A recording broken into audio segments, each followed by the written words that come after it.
There. Welcome to another episode of English Unplugged. My name is Britt Breu. And my name is nick.ponter.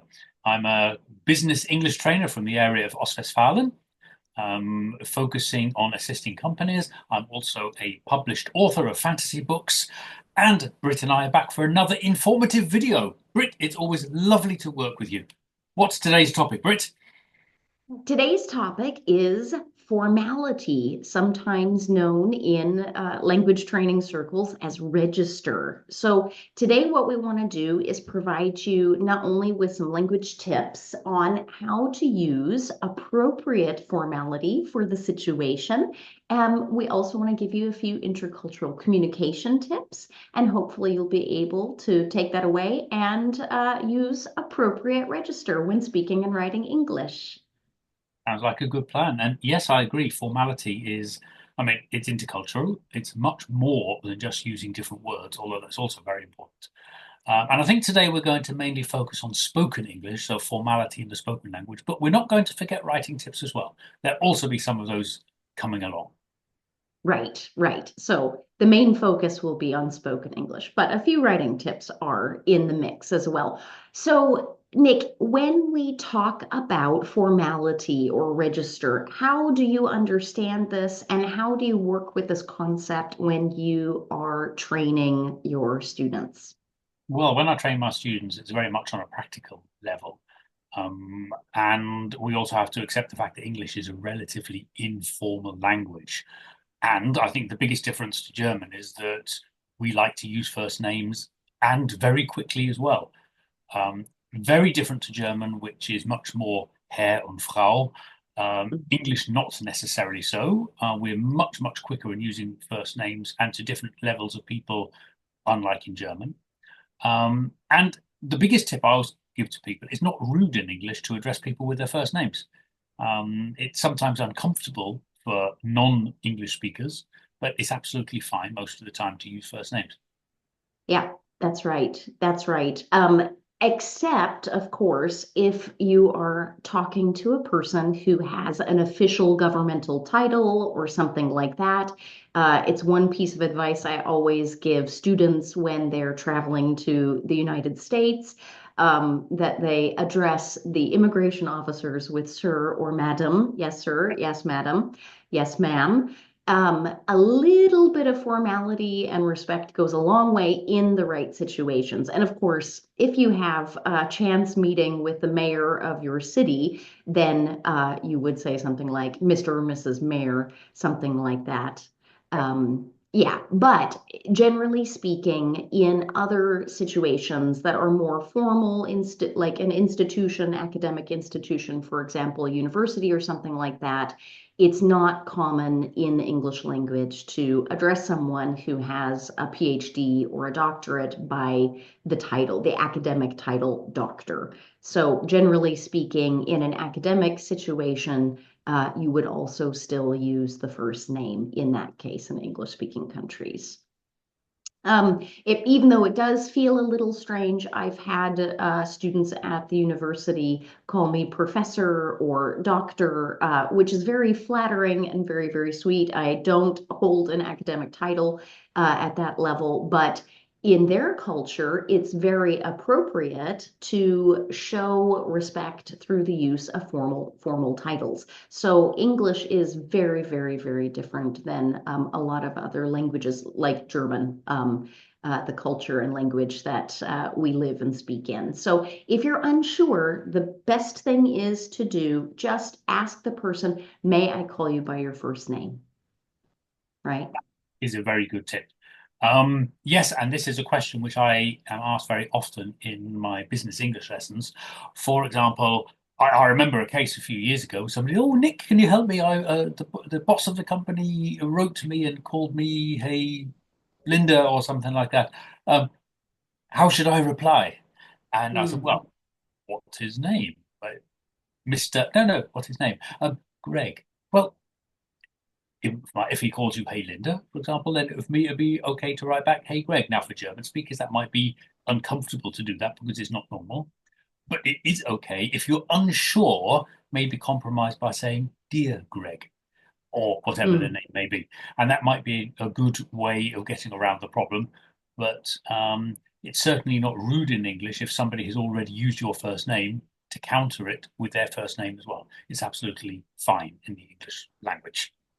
That's right. That's right. And the other tip I can add to that is also, we're talking about a situation where you would be writing an email for the first time to a person. And if you're unsure, I always advise my students to start more formally and then adjust your level of register or formality when the person writes back to you. And when the person writes back to you, you see, okay, did they open the email with "Hey Linda"? And if they open with "Hey Linda," you can write back "Hey Greg," no problem.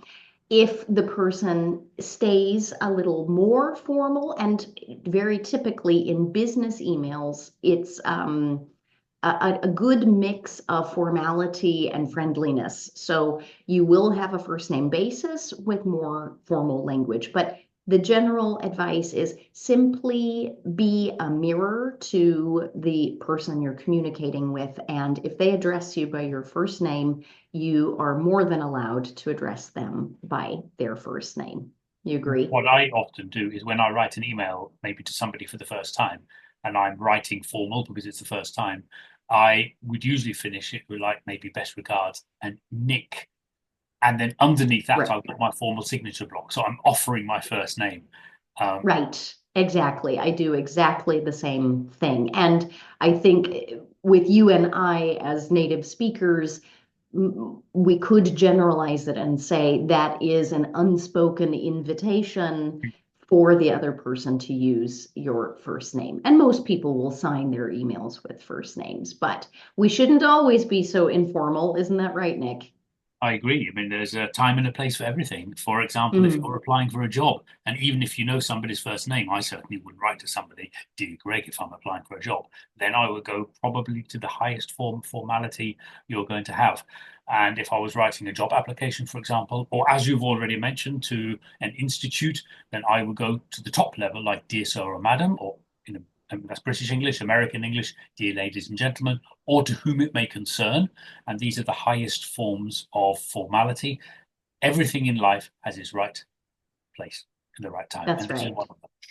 That's right. That's right. That's right. So, and do remember that if you address an email or a piece of writing with the most formal salutation or opening, you should also close with a very formal closing. And I believe in British English, that's "Yours faithfully." It's not used very often at The all. Americans may different. Yeah. And in the US, it's "Sincerely yours," of course. And if you're on a semi-formal basis with someone, then of course, "Kind regards," "Best regards," or simply "Regards" will do as a closing for an email. But uh, it's best to know those levels of formality so that you can make a really good first impression. And that's why it's so important to be aware of register or formality. Um, when you are aware of what is the most formal way of addressing a person, either in a conversation or in a piece of writing, it shows that you understand the nuance of the language, and it also shows that you understand a little bit about the culture and what's appropriate in that culture. So it's not just a language skill, but it's also an intercultural skill because that you're demonstrating that you are aware of social norms and etiquette. And on the subject of social norms and etiquette, language always goes through change. It always has. I mean, if I was to watch Downton Abbey and I look at the formality of the language of that compared to the language we have today, it's completely different. Do you think we're becoming much more informal? I mean, especially with the social media culture, for example. I would definitely say that language, all in all, has become a lot less formal, and formal standards of language have definitely become looser and Mm. possibly have dropped because of internet culture, social media, blogging. There just is an abundance, and one could even say there's an overabundance of written information and now videos um, that have some kind of message. And because of the sheer amount and volume of written text that we encounter, people are always looking for shortcuts. Hmm. So we've seen the birth of texting or short message language, direct message language, and you can possibly think of a few abbreviations like LOL or Hmm. something like that. There's a few that are uh, a little too racy for YouTube, but people abbreviate to save time. And this obviously being formal in your communication takes more time, it takes more words, it takes more space, and it takes more effort. So I do think that the level of formality has gone down. Also, the internet is full of humor, and humor isn't necessarily very formal. So, but languages always go through change, and I think globalization has also played a big part. The internet is a big part of globalization, but we now have a global English that we use and speak on the internet, and it is used and produced by many, many speakers. Most of them are non-native speakers. So the level of formality will very naturally and organically change as it's used by more and more people and also in new contexts. And we have technology that we didn't have 30, 40 years ago. We had to come up with names for these things. And so language is constantly changing. How do you talk about that with your students? Well, we discuss things like that, but one of the easiest things to do is actually put it into the world of writing, and let's say Mhm. writing emails to people. And the use of vocabulary is the strongest indicator for jumping between the different registers. I mean, you mentioned social media, the shortcuts and things. Okay, in the right place. And if you're chatting to a Mhm. colleague informally in a company, why not? If you're writing to a supplier or a customer, and other people are going to be copied in, and it's not a personal, like daily relationship you have with somebody, then you need to think about your word choice. And Mm. we said it at the beginning, we're also going to touch on writing, and here we are now, some writing tips. And it's not only maybe your sentence structure, you could be a little bit more formal, but we as trainers can teach people different levels of words. That's it. That's it. And what I always teach, it's kind of a silly example, but I teach the five finger rule and the five letter rule. And if anything, any word that you use is under five letters, then it's most likely an informal word. And especially with verbs, phrasal verbs, etc. Phrasal verbs are generally considered to be less formal, and there are always more formal variants or synonyms for these words. So phrasal verbs are a smaller basic verb like get or wake up or carry or something like that, plus a preposition or a particle. So it's a small package or group of smaller words bundled together with a specific meaning. Wake up, stand up, turn off, things like this are phrasal verbs.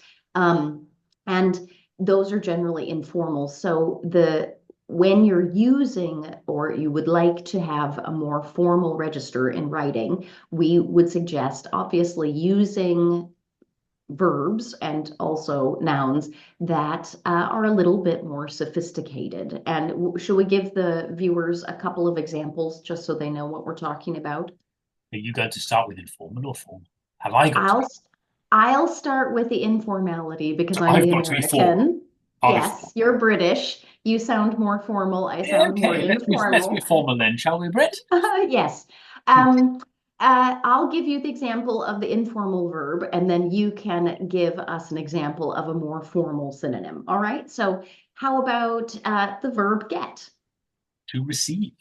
To Please get this. receive. Please get this spelling correct.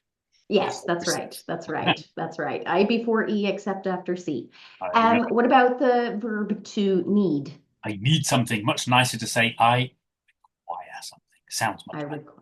Yes, it definitely does. It definitely does. What about the verb to tell someone something? Sounds a bit direct. Okay, in informal language, in emailing, inform somebody. Mm-hmm, mm-hmm. Exactly. There are so many synonyms for tell. It is also really dependent upon the context. So you need to look into that and make sure that you're using the right synonym in the appropriate context. Okay, and then to finish it off, what about the verb to help? Assist or To support. Also nice. assist, Yes. support. Very, very nice. Very, And very there are nice. So many other ones which you can use. I mean, we haven't listed it here, but for example, is the meeting appointment okay for you? Is it suitable for you? I mean, there are many, many other words which we could use. that's right. That's right. And generally speaking, a more formal word, expression, or phrase will generally tend to be a bit longer. So, Of course, as well um, in German, where most of the people who teach German, they have the same differences in German as well. Like, brauchen and benötigen is exactly the same. We as language right. trainers are given different choices of words in English to help people along the way. Right, right. And I mean, this level of nuance is found in almost every language on the planet. So this is nothing new to English. But since we're English trainers, we have to give tips specific to the English language. And one other tip that I can pass along, and I know that you're aware of this too, but the Oxford Online Learners Dictionary actually has a level of formality, or more specifically, the proficiency level that each vocabulary word entry in that dictionary is assigned to. So here in Europe, we use the CEFR levels, the Common European Reference Framework. And B1 is considered to be intermediate. So the scale goes from A1 up to C1, A1 being a beginner level, and C2, excuse me, C2 being a native speaker level. So the tip that I give my students is when you're looking at the words in the Oxford Learners Dictionary online, is to look for what CEFR level has been assigned to that word. And if it's B1, okay, that's passable as a little bit more formal, semi-formal perhaps, but aim for words that are B2, C1, or C2 in terms of the level of formality and sophistication. Yeah. And these are the words that you would use in more formal business writing, a report, a presentation, academic writing, something like that. Not necessarily a quick direct message or short message to a colleague that you're quite friendly with, or your mom or your partner or your child or something like that, obviously. So, Exactly. yes, yes. And you mentioned as well that in using like technology like the online dictionary, in our last video, we spoke about AI and AI tools as a form That's of right. learning. And this fits in perfectly with what you're talking about, Britt. If you like the different levels of language, you can actually, for example, use AI to help you write an email, and you can actually instruct it, say, please write it in a more formal style. You could actually say in a B2 style or a C1 style. The important thing is, as we discussed in our last video, is to actually Mhm. use it as a learning tool rather than Correct. just a functional tool to get the job done.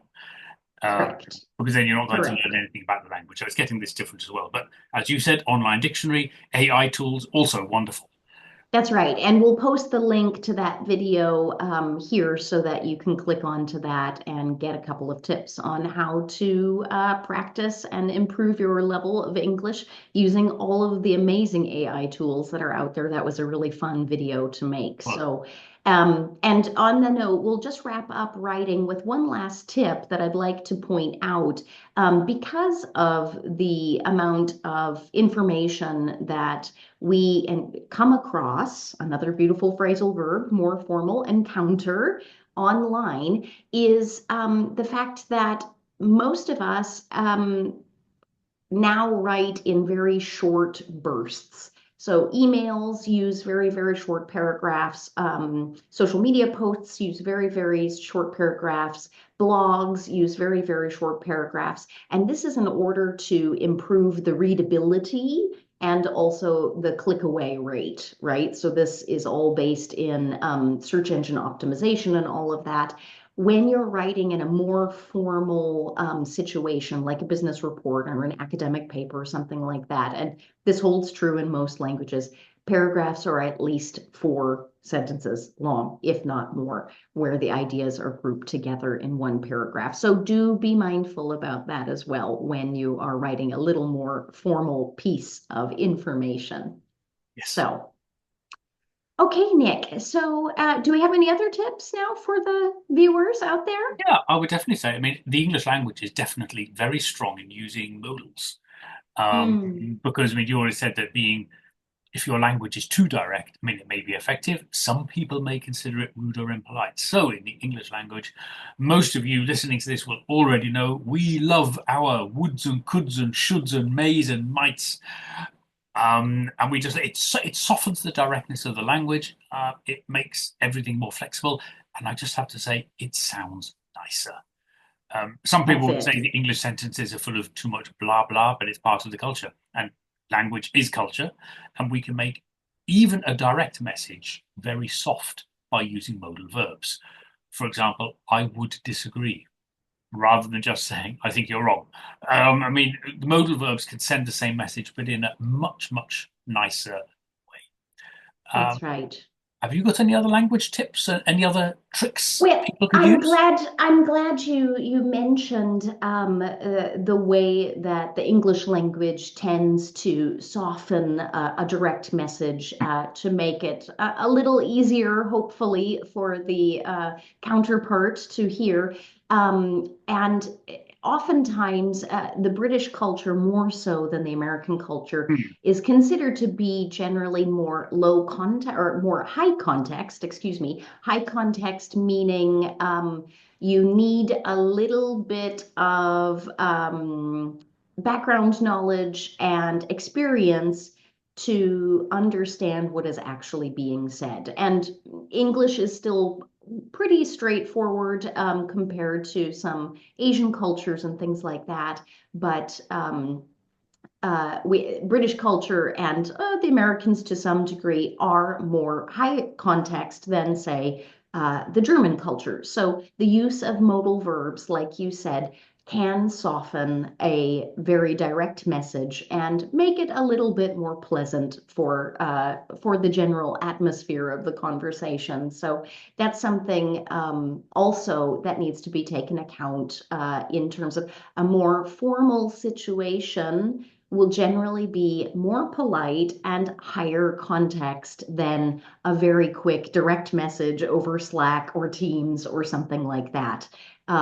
It's a general rule that we've talked about earlier. The more formal the situation is, usually the longer the piece of communication will be. So, and being too direct is considered impolite, and no one wants to be rude. So it's important to use those modal verbs, Nick, wouldn't you say? I agree What about completely.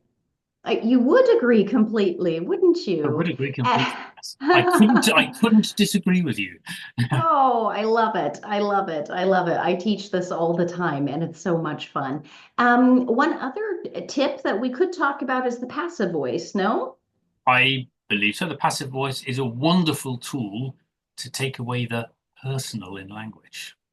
Okay, can you expand a little bit more on the personal in language? Yeah, I mean, the personal in language is if you write I or we, the focus is very much on that. I mean, it may be okay if you want to give good news, so you get the credit for it. But let's say there's bad news, maybe, and you don't want to Mm. use I or we as a company, then you could turn it around and use the passive. Just an Excellent. example, I could be very direct and say, Britt, you made a mistake. I mean, that ooh, in writing, that like shouts out at you, you made a mistake, is blaming somebody. Yes. But this you is the personal, which can be Yes. direct, it can be indirect. In this context, it's very direct. You could turn it around with a passive and say, a mistake has been made. It's not important by whom, And it's a much Right. nicer way of actually bringing across the message without any finger pointing.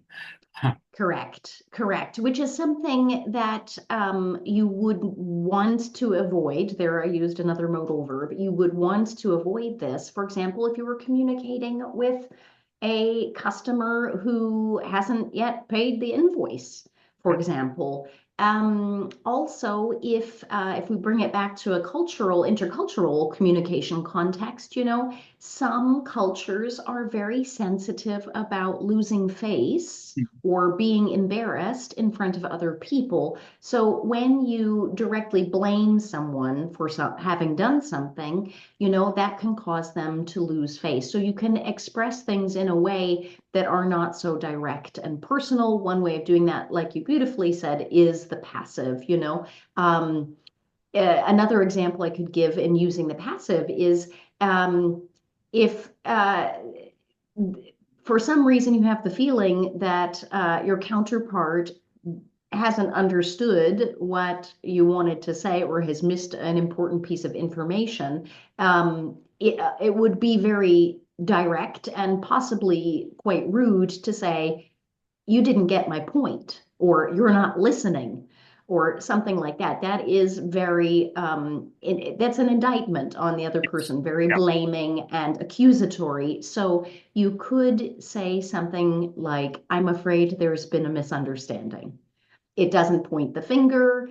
It is very neutral. It simply points out the fact that there's you've got signals or you've got your lines crossed somehow, right? So And it's not like, necessarily well, it's like as well saying, instead of saying, you haven't paid your invoice, right. it's saying, unfortunately, the invoices haven't been settled yet. Settled is another high level word. Use of the passive, use of unfortunately. Um, there are multiple tools Correct. here, all in one sentence. That's right. That's right. And this is a lot of what we train Yeah, in our business English courses where we train at companies, right, Nick? So we spend a lot of time working on this, and it just takes a little bit of practice. But then you can use the passive voice, you can use modals, you can use little introductory phrases to warn that, some bad news is coming or something like that. And you can also use softener words like slightly, rather, quite, just to take the directness of the statement down a little bit and soften the message. And then everyone feels comfortable and hopefully, yeah, safe. So, exactly. yes. Yes. Well, I think So that's about all of our tips today I think for there are a lot of the use nice of tips there. formality. Yes, Hmm. very much so, Britt. Yes, I would agree Hmm. with you. So, I love it. our viewers have certainly been treated to lots of tips today. And Britt, do we have a next topic? Well, I don't think we've discussed that yet, Nick. I Does guess it our matter? viewers, No, not no, really, no. not really. Our viewers will just have to tune into the next episode for some surprise tips Yes, about some aspect of the English language. But as always, this has been lots of fun. And I really, really hope that the viewers get to take away some great tips. So I'll be looking forward to our next episode, Nick. me too. Exactly. I'm looking Yeah. forward to it as well. Yeah, well, that was another episode of English Unplugged. Thank you so much for joining us today. Please don't forget to like, share, and subscribe to our channels. That will help us grow and put out a few more tips on a more regular basis to other language learners like you. Take care, Exactly. Nick. Have a Well, thank you very wonderful much for your time, day. Britt. Lovely to see you again. And thank you for all the viewers who will eventually watch this video. Don't forget to follow us on social media. Pop us an email. We always liked hearing from you. And from my side, thank you, Britt. See you next time. See you next time, Nick. Take care. Bye Thanks, bye. everybody. Bye bye.